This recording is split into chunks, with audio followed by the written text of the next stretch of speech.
começar o jogo no Parc des Princes, em Paris. De um lado, o Brasil. De outro, o combinado Paris Saint-Germain, Bordeaux.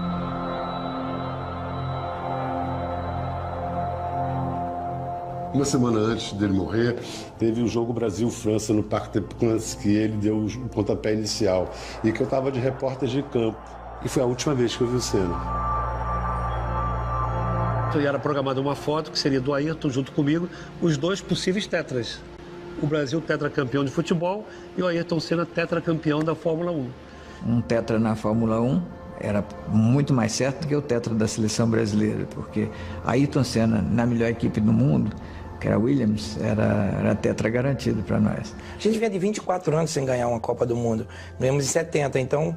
E a gente tive um pacto ali na hora, não, vamos ganhar, mas você também tem que ganhar o tetracampeonato. Aí a presença de Ayrton Senna não leva nenhum jeito para a coisa. Deu o pontapé inicial, vai voltar para a tribuna.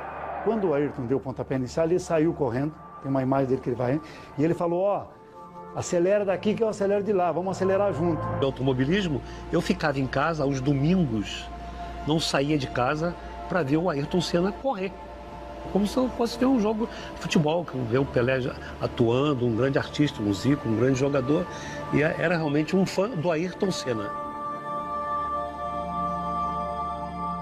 Se algum dia saiu alguma coisa minha de sentimento, sem ter sido pensada, sem nada, foi acrescentar ao nome dele a palavra Brasil. E a gente vê que não importa a região do país, o tamanho da cidade ou até a idade das pessoas, existe sempre alguém que ficou muito marcado pelo Ayrton. São milhares de recortes. Ele em Angra, ele viajando, ele de férias. Eu tenho tudo sobre ele, não só de Fórmula 1, sobre a vida particular, pessoal, familiar dele. Eu fui apanhando gosto. Eu tirava a página, punha lá, comprava Globo, Estadão, às vezes Folha de São Paulo, e o Jornal do Brasil, que foi um grande jornal também, né? Aí eu ficava naquela expectativa de ver a corrida, só que às vezes eu até ia ver sozinha em outra televisão, porque você sabe que a turma não gosta de prosa do lado, né?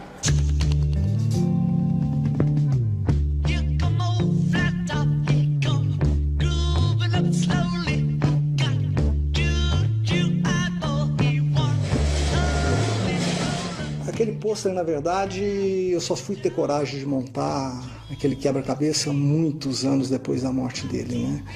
E eu coloquei lá porque é um simbolismo para mim, são as paixões. A paixão pelos meus carrinhos antigos ali e a paixão pelo Ayrton Senna. Eu acho que o esmero daquela restauração, aquela perfeição, acho que tem tudo a ver com ele, que sempre procurou guiar de uma forma perfeita, sempre tentou buscar a perfeição em tudo que fazia. Eu tenho alguns livros, tenho miniaturas que eu procurei colecionar e retratar toda a carreira dele. Tem as Tolemas, eu tenho as Lotus, eu tenho as McLarens, né? Tem a Williams, tenho, vamos dizer, os principais carros que ele correu. Ainda estou em busca aí dos Fórmula 3, mas ainda já vai ter.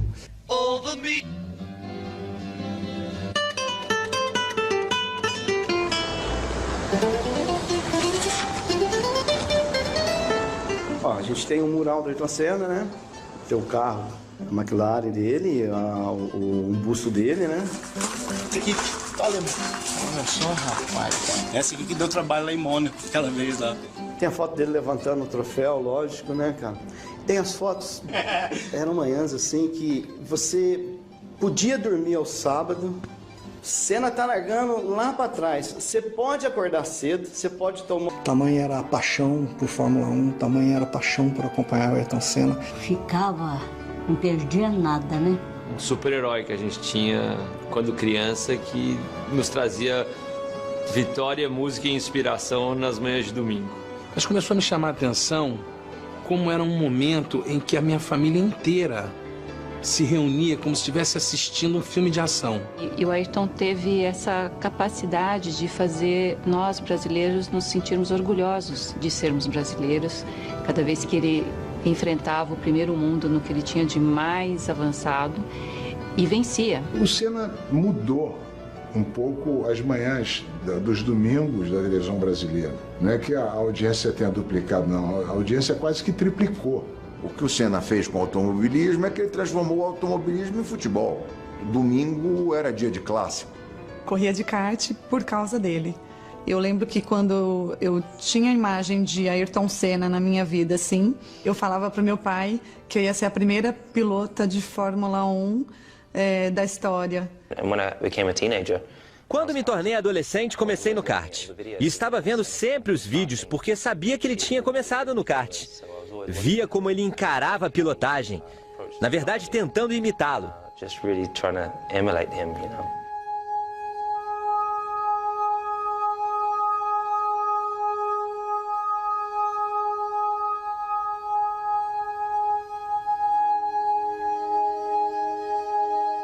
Pude conhecê-lo pessoalmente, a família, o pai, a mãe, todo mundo ia acompanhar ele nas corridas e ele era um fenômeno, estava ganhando tudo naquela época. Ele teve uma escola muito boa, né? Porque o pai dele deu a ele condições dele treinar muito. Quando o Ayrton foi pela primeira vez para o Mundial de Kart, tinha uma regra lá que cada país tinha que ter uma pintura ou uma cor especificamente. O meu pai falou, não, vamos fazer o capacete amarelo inteiro, que vai se destacar, e como estamos em pouco tempo, vamos fazer essas duas faixas como se saísse do olhar. Então fica verde, amarelo e azul.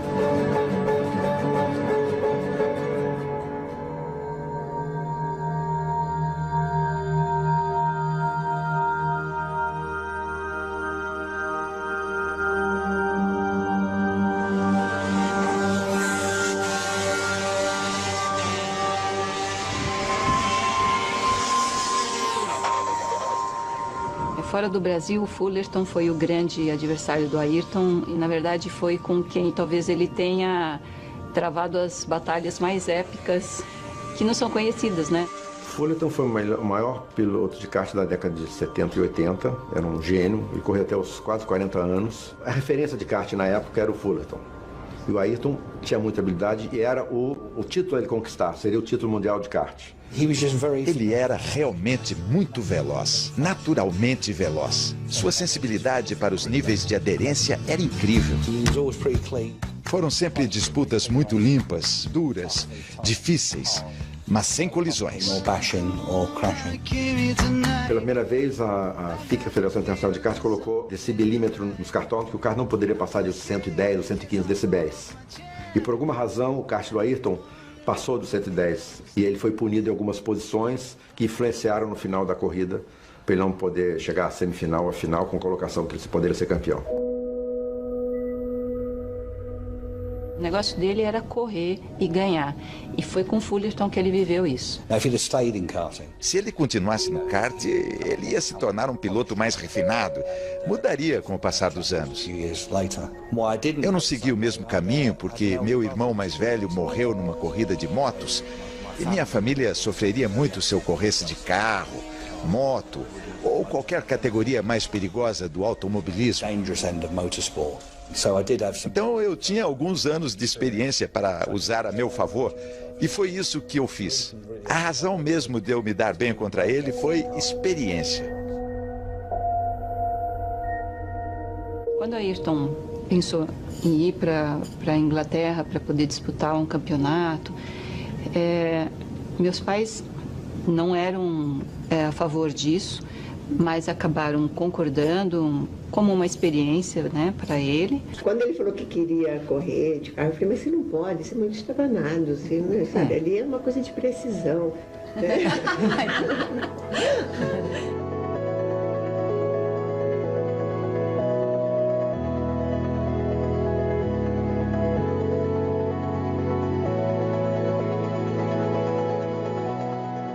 Quando o Ayrton quis ir para a Europa, o Milton com o Ayrton foi no meu escritório aqui na Faria Lima e falou, e aí, o que você acha? Eu liguei para o Ralph Furman, que era dono da Van Diemen, e falei, Ralph, eu estou te mandando um brasileiro que vai ganhar o campeonato para você.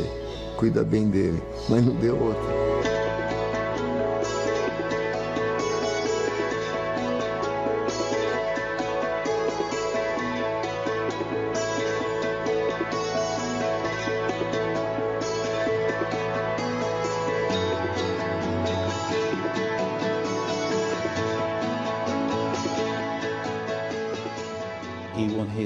No dia da primeira vitória dele num carro de corridas, vencendo o argentino Mancilla. Ele estava com a jovem esposa Lilian. A luz estava bonita, era março. O sol brilhando e batendo direto no rosto, olhar com ele.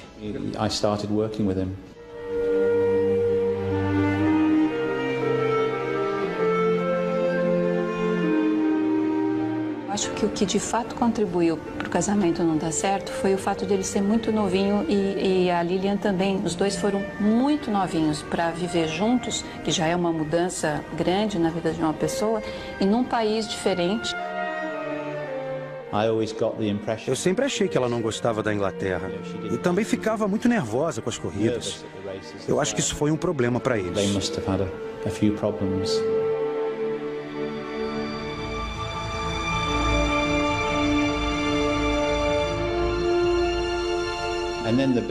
E aí a grande surpresa em Brands Hatch, estou parando, estou abandonando o automobilismo. Eu estava fotografando e perguntei, como assim abandonando? Você está ganhando tudo quanto é corrida? Ele disse, mesmo que eu ganhe todas as corridas, ainda assim eu não conseguiria patrocínio para continuar. Não quero que meu pai continue pagando. A família não queria mais que ele corresse. E ele parou e foi trabalhar na metalúrgica do pai. E virou um menino absolutamente triste. Voltou para os negócios da família e ele exercia tudo isso, só que sem brilho, como se fosse uma lâmpada apagada. Meus pais, vendo isso, chegaram à conclusão que era melhor deixar ele viver essa vida, que não é o que eles gostariam, mas era algo que era muito importante para o Ayrton. Eu estava em casa quando recebi um telefonema em fevereiro de 82. Estou de volta.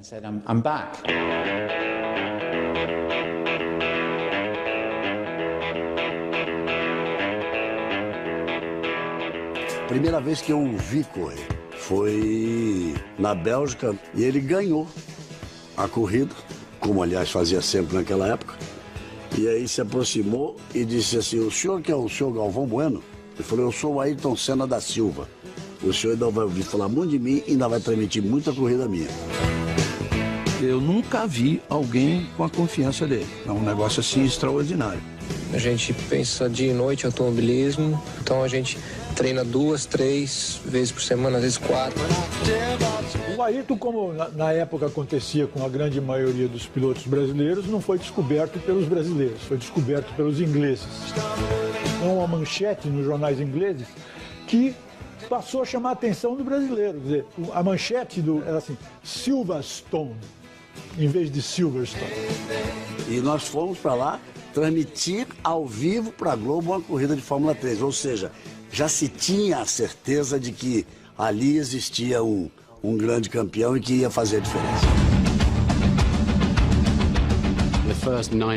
Ayrton venceu as 9 primeiras. E aí eu me dei conta de que o cara tinha uma percepção da aderência da curva antes de chegar, não no meio da curva.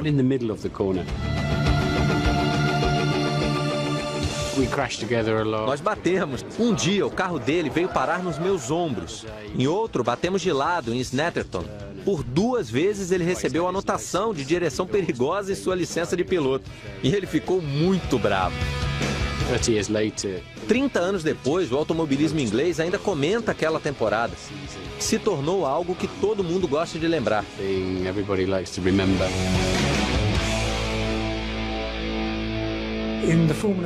Na época da Fórmula 3, meus amigos da Fórmula 1 vinham ver e alguns diziam, ok, vamos esperar a Fórmula 1, ali vai ser muito mais difícil. E foi o que se viu.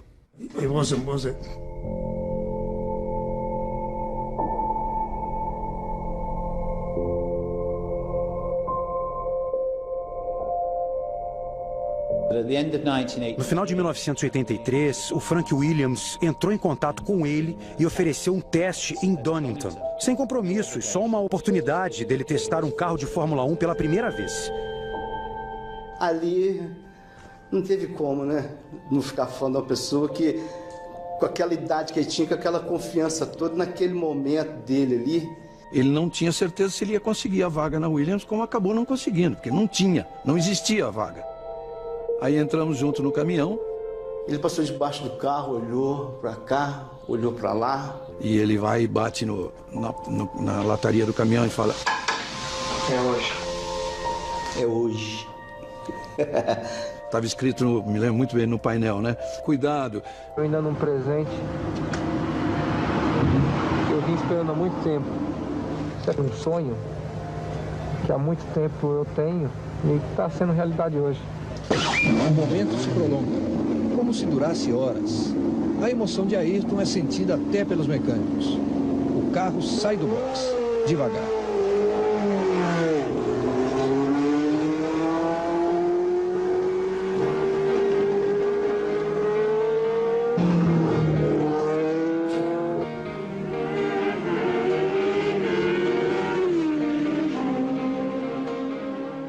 Eu fui em alguns trechos da pista e estava vendo um cara, esse cara, ele está mentindo, ele já andou de Fórmula 1 e não é a primeira vez.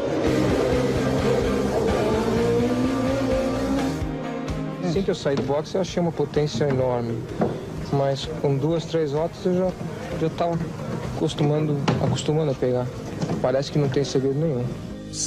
Não fechamos porque a gente devia ter contrato para 84, mas claramente Frank qualificou Ayrton como um piloto fora do comum. Seria um passo muito grande sair da Fórmula 3 e ir direto para uma grande equipe. Não seria nada fácil.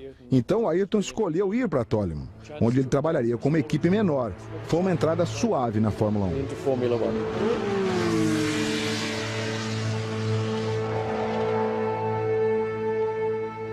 E, sem dúvida não é um carro para ganhar uma corrida. Ele não vai ter condições de competir contra uma Ferrari, uma Renault, uma Brabham, mas um carro para subir no pódio. Mas acho que o boom mesmo, assim, Kaya Lame, ele já tinha mostrado o início todo do que seria a carreira dele. Ele já conseguiu a façanha de marcar ponto. E é bom lembrar que... Só marcavam 6. Eram só 6 que marcavam pontos, né? A bandeirada preta e branca para Niclauda. Terminada a corrida, vai no parque fechado, para o carro e ele não saía do carro. A gente ajudou ele a sair do carro, porque ele sozinho não sairia. O braço, assim, totalmente enrijecido. Mas eu não conseguia guiar o carro, rapaz, impossível. Um peso que eu nunca senti na minha vida, pô. E foi a corrida inteira, assim, e o motor falhava ainda. Porque naquele tempo não tinha esse negócio de ficar bebendo água. A direção era dura, então a coisa era no braço. Ele não estava preparado fisicamente. Ele subestimou a duração de uma corrida de um grande prêmio. Aí eu expliquei para ele, aí, foi inacreditável. Você tem um coração assim, um passarinho. Porque bate, mas não manda sangue para lugar nenhum. É por isso que você desmaia. E tem uma frase dele logo a seguir ali que me lembra muito e que marcou, passou a ser uma característica dele. Ele disse, esse brinquedo aqui é completamente diferente. Tenho que mudar minha vida e mudar o meu preparo físico. Começou a ser o ponto forte dele. Porque ninguém fazia trabalho. Ele foi o precursor da preparação física, mental, emocional na Fórmula 1. Bem, amigos da Rede Globo, a partir de agora, estamos ao vivo na cidade de Monte Carlo, no Principado de Mônaco, onde daqui a pouco será corrida a 6ª etapa do Campeonato Mundial de Pilotos de Fórmula 1 em 1984. Ele, com uma Toleman, fez um estrago num grande prêmio memorável e aquilo despertou atenção. E acho que todo mundo que curtia a Fórmula 1 olhou um para a cara do outro e falou, opa, o cara é bom. Ayrton Senna está na 7ª fila. O Carlos tem dificuldade na largada. Mansell bateu quando liderava e Prost era o líder. Prost vai recuperar a ponta. Está mandando forte demais o Mansell. O Ayrton se segurando, vai para terceiro. Ele foi muito bem em Mônaco. Foi uma corrida incrível. E imediatamente nós percebemos que o Senna era especial. Vai tentando colocar do lado de fora. Vai com muito apetite e passa por Niclauda. volta! Incrivelmente rápido. Ele sabia o que estava fazendo. E daquele momento em diante, ninguém teve uma carreira tão fora do comum como ele. Dá um show em Monte Carlo brasileiro Ayrton Senna.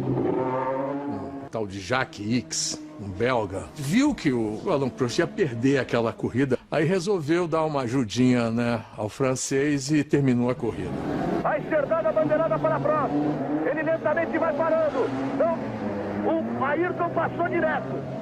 O fato de você olhar no rosto dele que ele não estava feliz naquele pódio de Mônaco com o segundo lugar na chuva mostra que ele procurava muito mais. O mais engraçado do Grande Prêmio foi depois, né? Tudo que aconteceu depois. A consequência. O fato da corrida ter se encerrado antes, ela dizia o regulamento, valeram os pontos pela metade. Se tivesse continuado a corrida 3 ou 4 voltas, já teria completado 75%, então ele somaria 9.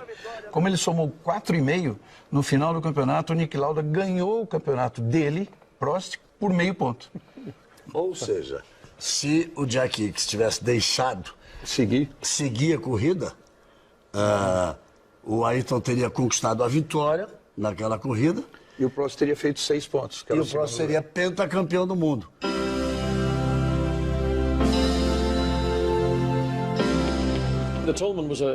A Toleman foi um período de aprendizado. Foram 3 pódios, o que era um grande resultado. Foi um bom carro para o Ayrton aprender a ser um piloto de Fórmula 1. Porque ele realmente aprendeu e cometeu erros sem estar no centro das atenções. Saiu Ayrton Senna, bateu forte, aí você vai vendo.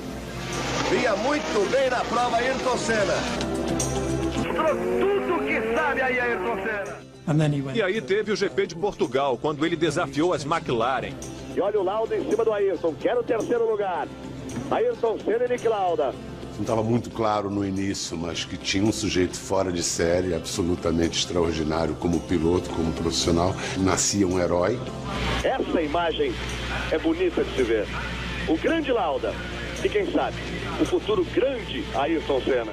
Aí a gente pensou, isso é numa Toleman. Imagine o que ele vai fazer com a Lotus no ano que vem.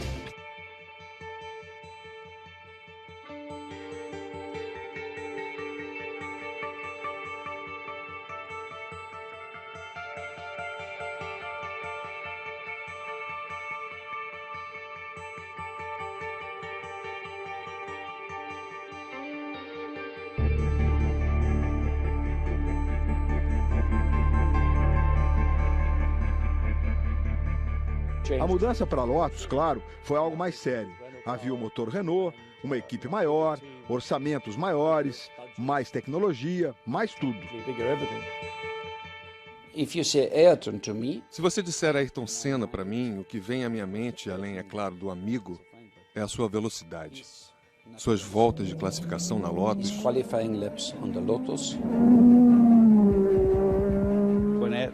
Quando Ayrton saía para a classificação, todo mundo ia para a mureta do box para assistir.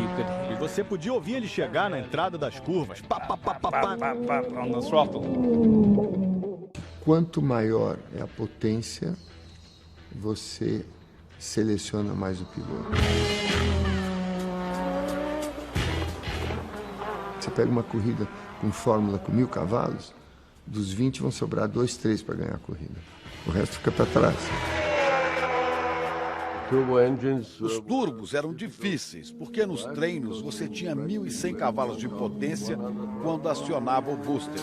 Imagine o que é isso. 2 vezes a potência de um Fórmula 1 atual. O motor de treino era feito para dar 5 voltas e jogar fora. Eram carros que davam coice, né, nas costas do piloto, basicamente.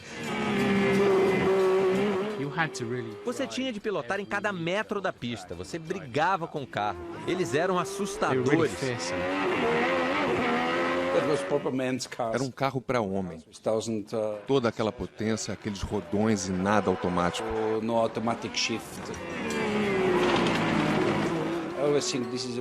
Agora são mais carros para moças. Era barra pesada. Aí é que ele passa a se sobressair ainda mais, porque o limite passa a ser extremo. Ele disse, numa volta dessa, eu nunca olho no painel. É desperdício de energia. Eu disse, como? E ele, eu me guio só pelo som. Vi aquele rapaz fazer coisas com um carro que ninguém mais fazia. Com pneus de treino, sem áreas de escape, em curvas de alta, de lado, indo embora. Era o que ele fazia melhor que todos nós. Era como se ele tivesse 3 mãos e 3 pernas. Simplesmente especial.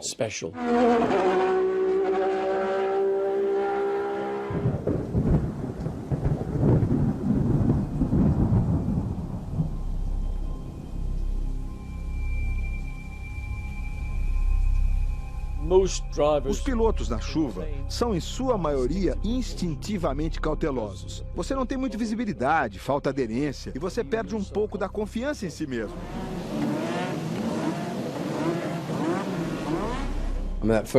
Aquela primeira vitória em Estoril, quando ele venceu com a Lotus, aquele carro não tinha a menor condição de vencer aquela corrida. Nenhuma. Vai começar o Grande Prêmio de Portugal. Senna vai assumindo a ponta. Hoje não haveria largada naquelas condições. Pode acreditar que não. Eu só dava o capacete. O carro nem aparecia praticamente, né?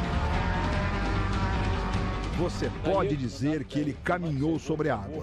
Aí Ayrton contorna. Vem trazendo Ayrton Senna. Do terceiro colocado para trás, todos tomaram uma volta de Senna naquele dia. Isso foi marcante. Prost simplesmente aquaplanou e rodou na reta.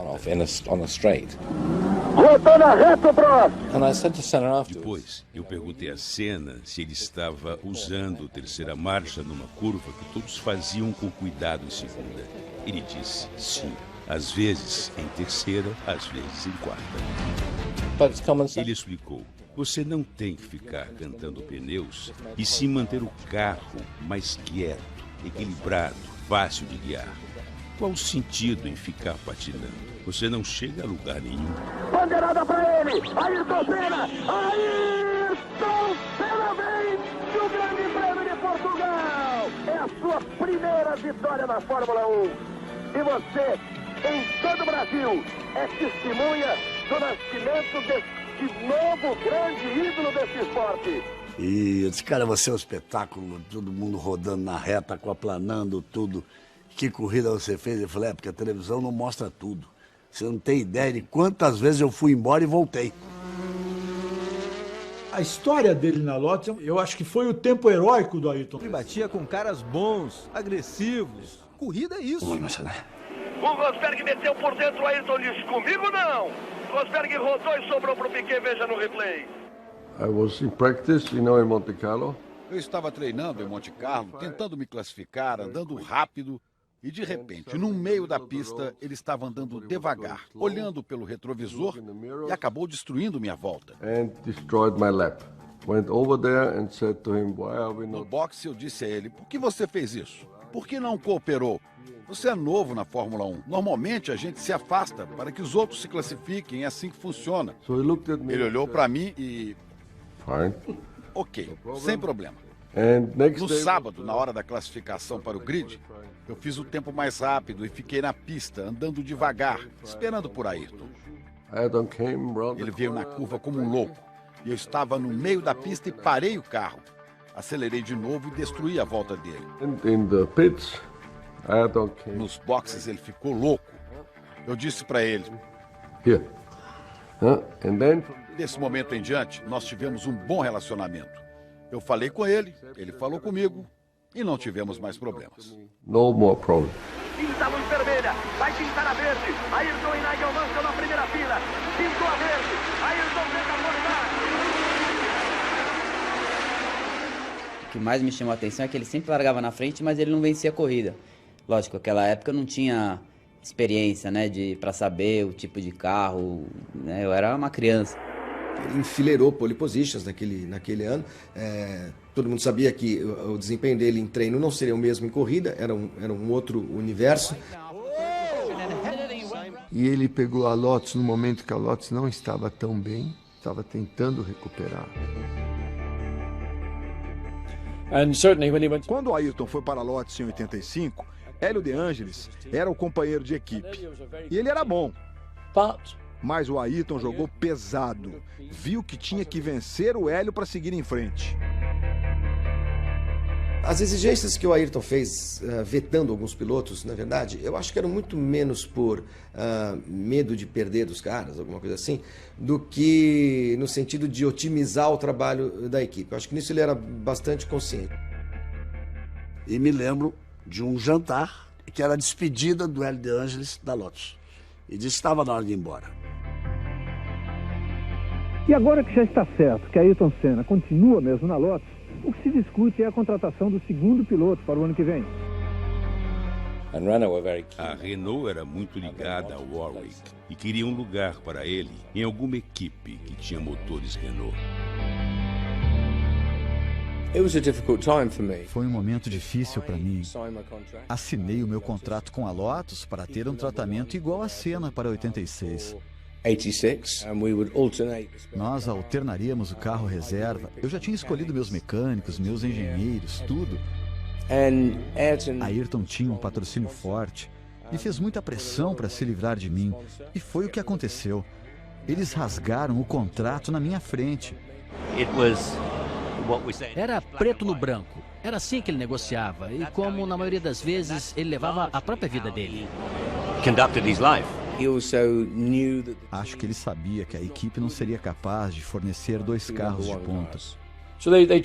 Aí eles escolheram um jovem inglês, o Johnny Dumfries.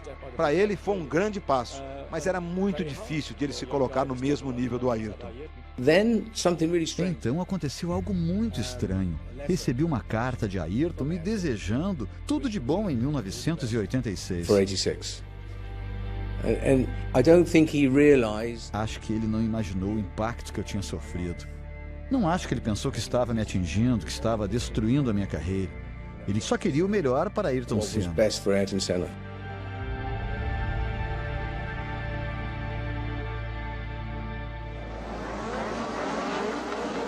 Pintou a luz vermelha, a verde, a primeira largada do ano.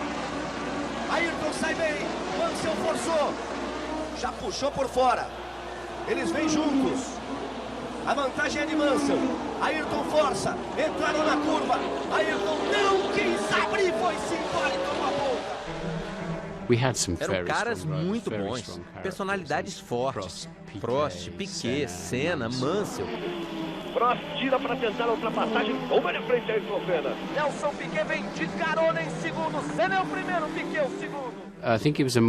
Era mais intenso. Era uma competição pessoal. Ao mesmo tempo, havia respeito.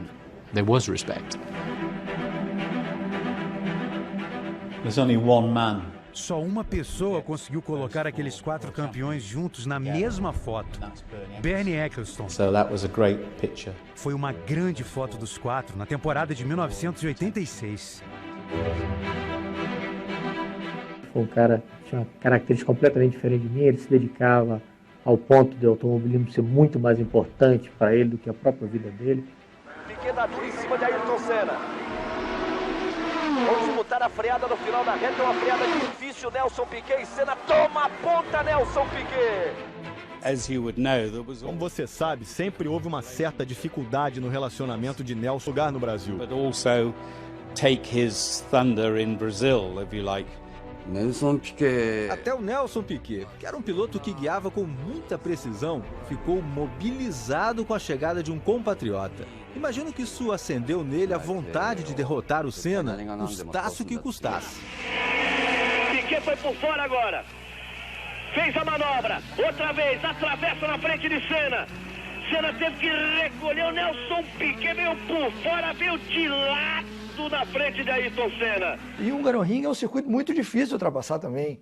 E aquela ultrapassagem do Piquet, e aí acho que ele deve ter ido ali mesmo com aquela vontade louca, porque era o Senna, é antológica. Ele colocou por fora e de lado, e só porque era o Ayrton ele fez aquilo, porque sabia que era um concorrente leal. A parte de fora sempre muito mais suja, porque no treino ninguém passa por lá. Ele vai e para na frente, pô. Agora vem. Ou você bate ou eu passo. Dizem que ele fez até um gesto. Não vi. Ele fala que fez, eu não vi. Vai Ayrton. Vai com tudo. Botou. Saiu na frente. Consegue a ultrapassagem. Botou o Mansell pra fora e o Prost tem na carona. A chegada de Jerez na fronteira ali foi um momento de tensão, né? Aquela última volta. Mansell vem alucinado atrás de Ayrton Senna. Vai forçar tudo nessa freada. Imaginava que o Mansell conseguiria passar, né? Mas ele posiciona o carro tão bem que ele não dá chance, não deu os metros que faltavam para o Mansell poder conseguir finalizar a ultrapassagem. Ayrton gira na frente dele, ele vem pela reta, agora é pressão total no turbo, vem os dois pela reta, Ayrton Senna, Nigel Mansell, por meio carro Ayrton Senna. Vontade incrível de vitória, uma garra, determinação.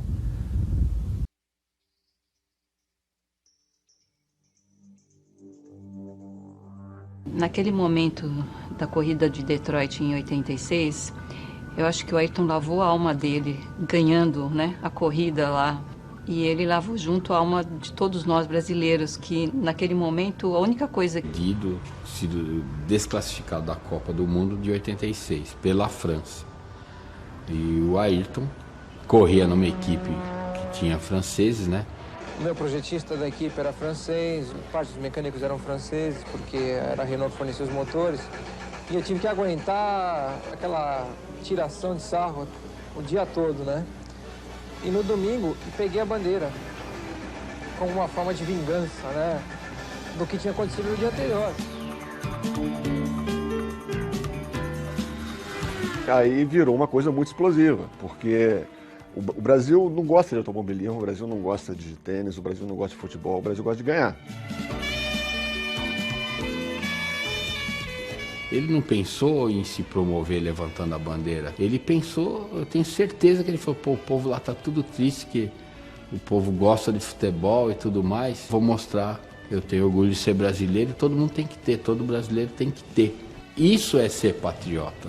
Dar a volta por cima e lembrar de pegar uma bandeira do Brasil. Aquilo era muito simbólico. Isso é sensacional. Me comoveu profundamente. Ele ganhou meu coração, principalmente com aquela bandeira. A gente ainda vinha daquela geração forçosamente de carneirinho, vítima de uma repressão, de uma ditadura.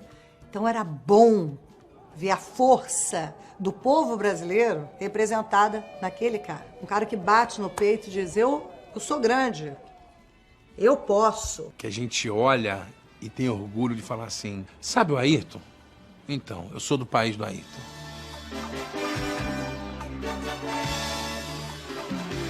Os japoneses queriam muito ter o Ayrton pilotando um carro ou um motor deles. E foi aí que a Lotus resolveu trocar o motor Renault pelo motor Honda.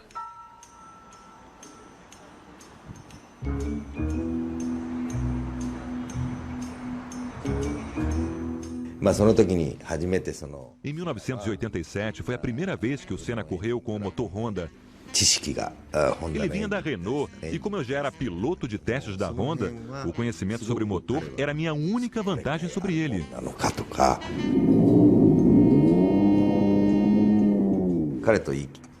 O único momento em que eu o via na pista era quando ele me ultrapassava dando uma volta em mim.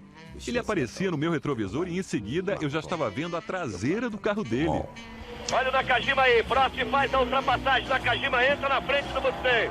Senna e Prost passando, e Nakajima ali no meio dele, dizendo o que eu estou fazendo aqui. Os acidentes de Ayrton eram resultados de uma disputa que ele travava. Os meus acidentes aconteciam porque eu errava.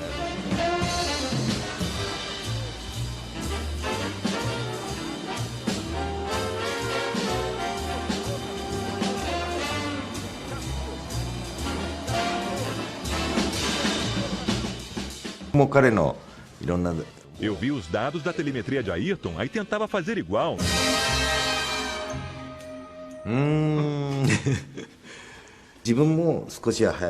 Eu também queria ser mais rápido, mas você nasce com algumas coisas e com outras não. Eu também já era bem mais velho. Por isso era bem consciente da diferença que havia entre nós. Para mim, ele foi um grande instrutor. Antes de treinos dos GPs, ele me dava dicas detalhadas sobre a pista, mostrando os pontos perigosos e os locais importantes. E isso me ajudou muito, pois era o meu primeiro ano. Era um cara muito generoso.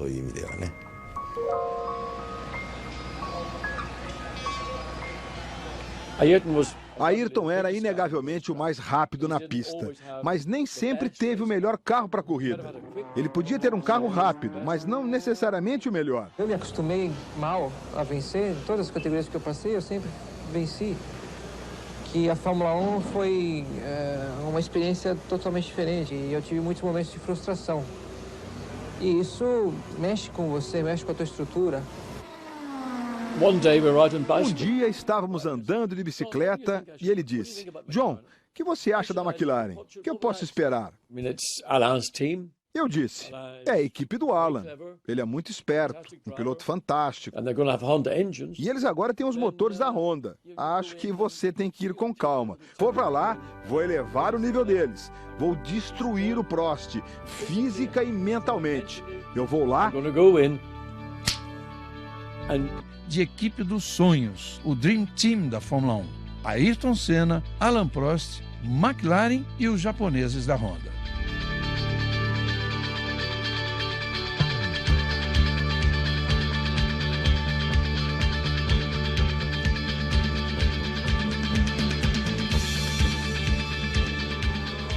Em 88 para a McLaren foi um ano fantástico. 15 vitórias em 16 corridas. E era um domínio um pouco diferente do que a gente vê hoje, por exemplo, porque na equipe havia dois pilotos fenomenais, né? Prost, vem por dentro. Um tinha chegado ao topo alguns anos antes. E aquele garoto esfomeado fazendo com Prost o que Prost fez com o Lauda. Prost sai à frente para fazer a ultrapassagem. Mas perdeu tangência, volta Ayrton Senna para dar o troco em cima dele. Ele estava chegando na equipe e queria marcar seu território.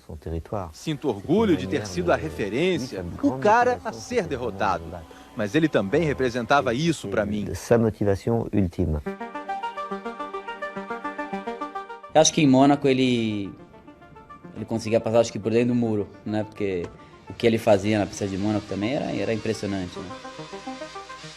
Então ele aproveitou Mônaco, né, o ambiente ideal, praticamente dentro do país do Prost, para tentar assim arrasar. Ayrton foi 1,5 segundo mais rápido, inacreditável, em carros idênticos. Ele voou na pista, mas quando voltou para o box, ele parece ter se assustado com alguma coisa.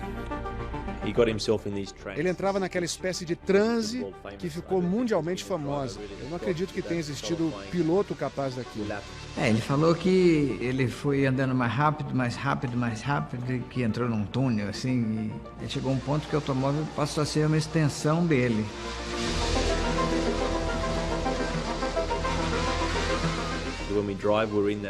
Nós, pilotos, às vezes entramos nessa espécie de super ritmo monótono em que tudo fica mais fácil, mas o nível dele era muito alto. Porque ele estava num nível de automação entre ele e a máquina que ele guiava aquele carro por instinto, né?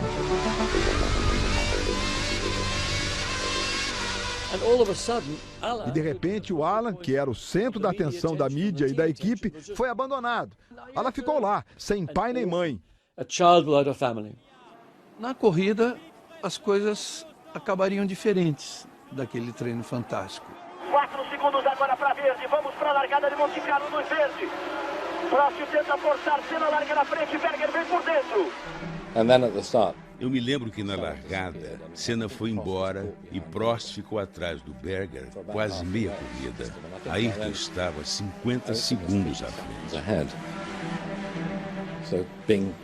Bem no seu estilo, Prost fez 2 ou 3 voltas mais rápidas, certo de que Ayrton, mesmo com a grande vantagem, ia responder. E ele respondeu. Aí Senna contorna a rasgar. Vem trazendo a McLaren. Foi quando deu errado. Ele relaxou depois de Ron Dennis dizer: Ayrton, você está liderando com quase 1 minuto. Pelo amor de Deus, diminua. E foi quando ele perdeu a concentração e bateu. Olha aí, Ayrton Senna. Dali eu notei uma série de pequenos problemas que contribuíram para essa falta de concentração que era o fato de eu estar numa equipe nova, numa atmosfera nova, um trabalho com pessoas diferentes, da equipe, com o próprio Prost. Tudo isso aconteceu aqui.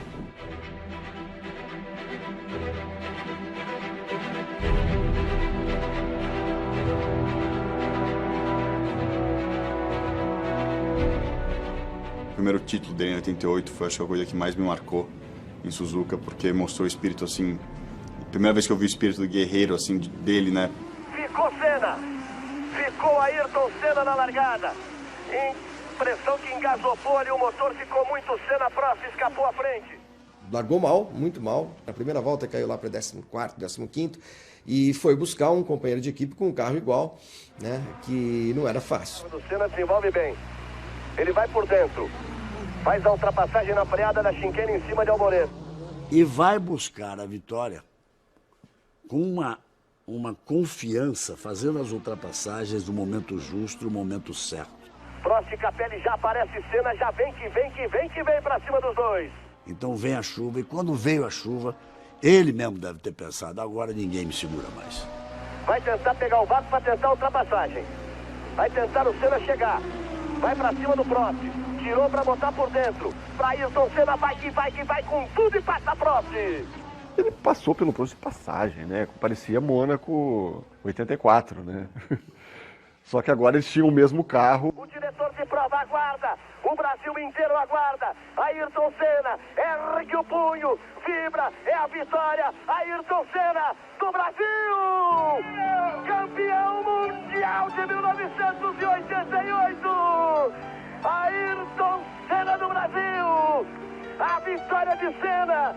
A 8ª vitória do ano. A explosão da emoção de Senna. Não desistiu, largou, teve problema, foi passando e usou todos os elementos a favor dele. E acho que foi a primeira coisa que eu consegui entender o quão especial o Ayrton era realmente. Tocou o telefone de madrugada e de repente é o Ayrton. E ele dizendo, Nuno, eu não cansei. Eu falei, Ayrton, você é campeão do mundo, Ayrton, festeja. Nós nos encontramos no café da manhã para sair para pegar o trem e eu perguntei a ele, e aí, como é que é acordar campeão do mundo? Ele falou, não sei, ainda não dormi, fiquei vendo o vídeo da corrida. Eu lembro que ele foi comemorar o título no Clube Med de Bali. E nós comemoramos muito, mas o Ayrton não comemorava nada. Ele ia dormir cedo, pô. Claro, evidente, ele estava feliz com o título, não é isso. Mas ele continuou mantendo o foco do atleta, não se permitiu relaxar. Eu lembro que a coisa mais, assim, emocionante, eu lembro que a gente estava olhando um laguinho de carpas, assim, e ele falou assim, olha só, tá vendo aquela carpa gorda ali? Ela não come nada, a gente joga, as pequenininhas vêm e comem tudo, porque são mais rápidas, né? Mas aquela gorda, ela ficou gorda porque ela era mais rápida um dia. E comum falava sempre que ele gostava muito de Desesperar Jamais, que era uma música que inclusive tem muito a ver, né, com a personalidade dele, porque ele não entregava o ouro nunca, né? O jogo no primeiro tempo. Eu fiquei no céu quando eu soube. Logo um dos meus heróis. Nada de morrer na praia. Eu acho que é isso, isso é a cara dele. Eu acho que ele cantava isso internamente. E eu acho que quando ele escutou essa música, ele ficou muito feliz, porque eu acho que essa música também pertencia a ele. Desesperar jamais, cutucou com jeito, não levantam mais.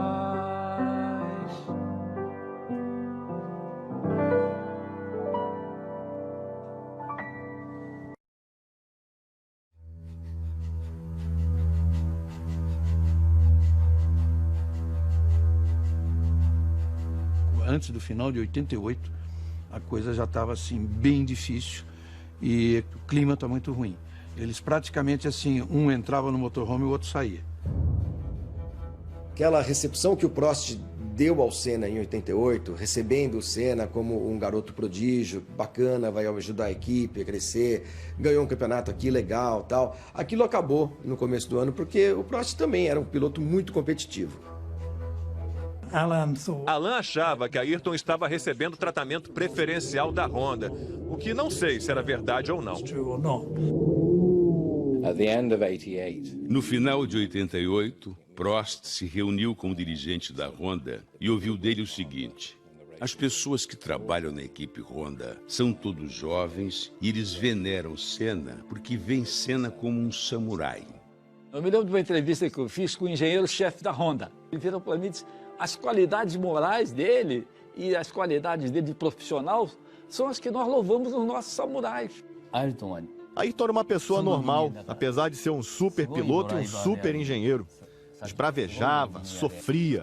O japonês tem apreço por pessoas normais que fazem coisas grandiosas. E ele ficava até 10, 11 horas da noite, meia-noite, reanalisando os dados, detalhe por detalhe, volta a volta de cada roda, e ele tinha a sensibilidade de dizer: aqui a gente pode ganhar 2 décimos, aqui a gente pode ganhar 1 décimo. E os japoneses, atônitos, não conseguiam entender como é que ele conseguia ter tanta informação e concluir essas informações que a telemetria iniciante estava dando para ele. E ele ia jantar e levava uns mapas dos treinos. O Galvão tentava tirar da mão dele, esconder, botar embaixo de um prato. Ele falou: não, eu preciso ver isso. Você é mal educada, vamos jantar. Senna na pole position, por dentro, Prost a seu lado. Em 89, nós tínhamos um pacto de não agressão que o Ayrton não respeitou. E ele ficou muito contrariado porque a discussão ultrapassou os limites da pista e se tornou pública. Senna vai tentando abrir o máximo nesta primeira volta. Briga só na segunda volta. Era um acordo de boca do Ron Dennis com os 2 pilotos dele. Numa relagada, né, depois do acidente do Berger, o Senna desrespeitou o pacto. Quando o Senna já força para cima de Prost, já faz a ultrapassagem. Eles haviam combinado que não teria uma ultrapassagem na primeira volta, mas ali já não era mais primeira volta. Foi uma das raras vezes em que o desejo que Ayrton tinha de vencer foi maior que o espírito esportivo que ele tinha em abundância. Bandeirada para ele, para Ayrton Senna do Brasil. Brasil! Eram 2 egocêntricos que queriam vencer o campeonato.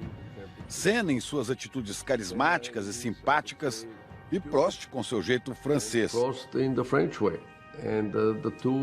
Os 2 extremos se pegando e a história que nós conhecemos. Eles não gostavam um do outro.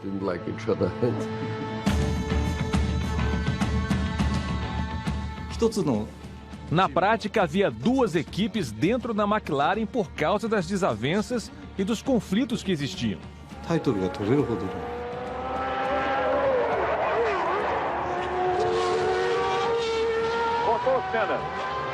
Rodou Senna, foi para a caixa de brita. É uma pena que 2 ótimos pilotos tenham sido colocados na mesma equipe. Isso cria muitos problemas, muita irritação. Em Montreal, na tomada de tempo, Alain Prost fez a pole. Ayrton voltou para o boxe inconformado. Me pegou pelo colarinho e precisou ser afastado pelo pessoal da equipe.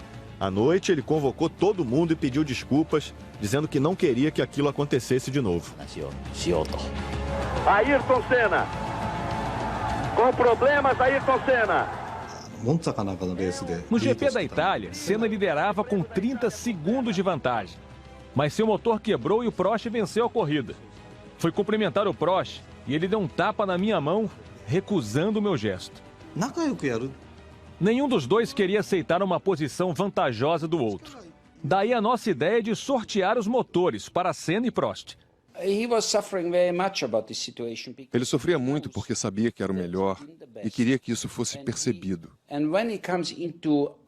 Mas quando começava a discussão sobre a Honda estar dando a ele melhor material, Ron Dennis estar apaixonado por ele, a McLaren apoiando e tal, a percepção de que ele era o melhor se perdia.